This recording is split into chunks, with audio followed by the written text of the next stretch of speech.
Karena disitulah puncaknya setan. Ketika orang menghadapi sakarat akan digoda setan.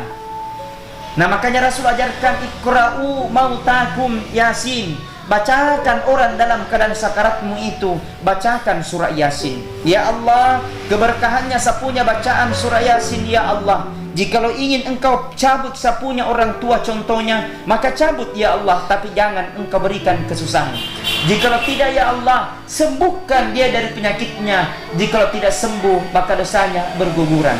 Selama dia sabar dalam menghadapi ujian yang diberikan oleh Allah kepada mereka. Bacakan surah Yasin.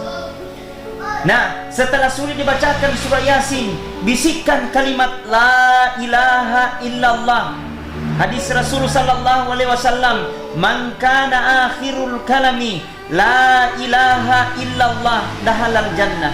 Kata Rasul, barang siapa ketika sepeninggal menghadapi sakarat, ketika di akhir kehidupannya, ketika di akhir pembicaraannya, di akhir dalam kehidupannya menghadapi dengan la ilaha illallah dahalal jannah, maka Rasul berikan hadiah yang sungguh luar biasa. Maka Rasul bergembira bagi mereka mengucapkan la ilaha illallah, karena sesungguhnya tidak ada balasan kecuali dakhalal jannah, masuk ke dalam surganya Allah Subhanahu wa ta'ala.